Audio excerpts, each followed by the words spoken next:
Hey everyone, I'm Jen Zabasajja of Bloomberg QuickTake. Thank you so much for joining us. Even before the coronavirus pandemic exacerbated the health inequality gap, second-year medical student Malone Mukende was coming up with a way to address problems that Black and Brown patients have. Lucky for us, it's going to be of use to doctors around the world soon, and I'm really excited that Malone is joining me today. Hey Malone, how's it going?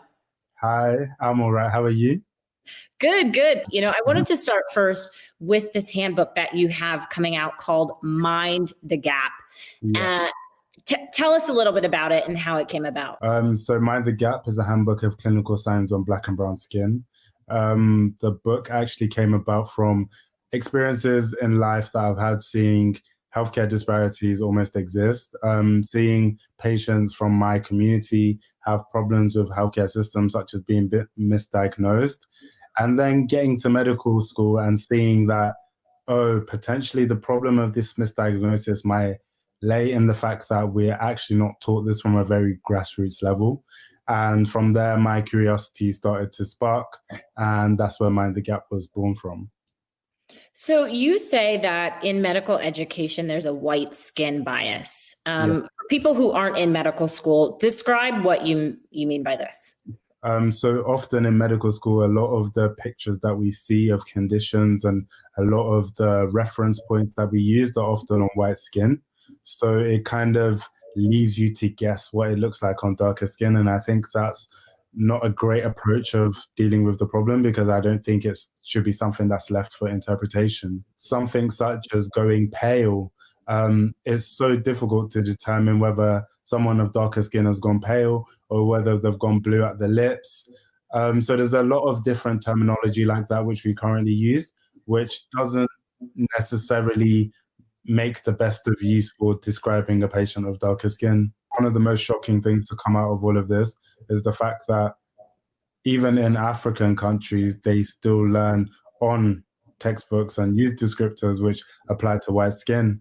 So handbooks like mine and other handbooks out there which exist, I think they also need to be sent over to Africa, where people can also learn about these things formally, rather than leaving it to their interpretation almost about how these things exist, their experiences whilst at med school and just seeing patients in general. I think we need to have a set formal way of doing things. Mm-hmm. And so then how can a lack of understanding about the way you treat Black and brown patients versus white patients, how can that lead to misdiagnosis? If you can just give us an example of how this has happened before in the past. So for instance, in the UK, we know of stats such as black women are 5 times more likely to die during childbirth. I think in the US, a study found in 2018 that medical students thought that Black patients have less, they're less likely to feel pain. So the misdiagnosis elements almost come from there. Like, some of these beliefs are being allowed to manifest, and potentially these biases that medical students carry will carry into tomorrow as we're the future healthcare professionals. And then that's where some of the foundations to the misdiagnosis start. Did you find any research to support this could be beneficial for COVID patients as well? Not necessarily directly linked to COVID. However, there is some signs and symptoms which are showing up during COVID, such as an example is cyanosis, which is the medical term for a lack of oxygen.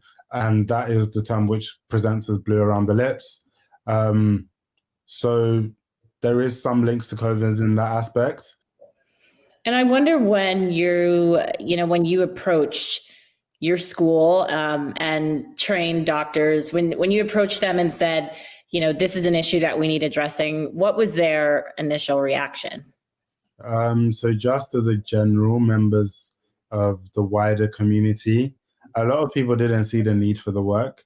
And a lot of people just thought, oh, this is common sense. Like, come on, like, these guys are doctors. How can you even belittle them to say that they can't treat different groups of people? However, from my experience and being a member of the community and just seeing what's actually happening on the ground, I was very aware that, yes, this might be how things should be done, but is it being practiced? And the answer to that question wasn't always yes. And would you say it's mainly for medical students, for future, doctors, or can everyday people, you think, benefit from learning some of the things that are in it? I think it's for everyone. Like, I think one aspect about medicine, which is almost the beauty of medicine, is that I think it's great for a patient to also understand what's going on with them. It's also great for the patient to be able to know what these medical terminologies actually mean, so that when they present to a family practitioner or a hospital, they are aware of what's going on and they're not alienated from that process. So my work, we're trying to make it as widely accessible as possible. Absolutely anyone who wants to read it can come and read it. And how do you encourage doctors who have been in the field for years to relearn some of this stuff that they maybe studied decades ago?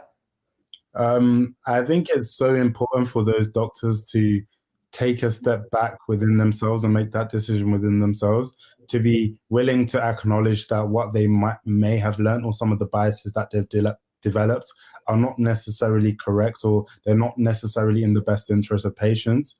Once they can take that step back, I think it will be easier for them to unlearn some of these things that they've learned.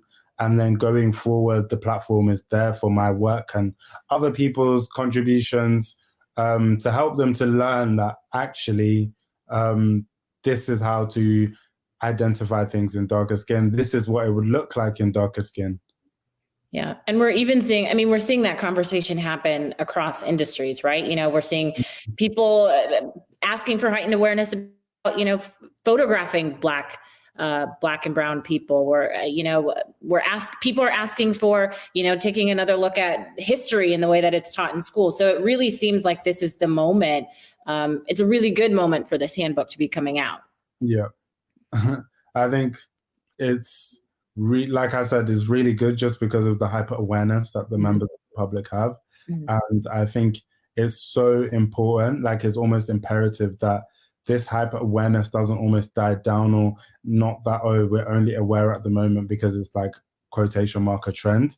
I think it's so important to carry on this awareness and raising awareness, because essentially and consequently, if we don't do so, people will continue to lose their lives from things like this, which we can almost help to prevent.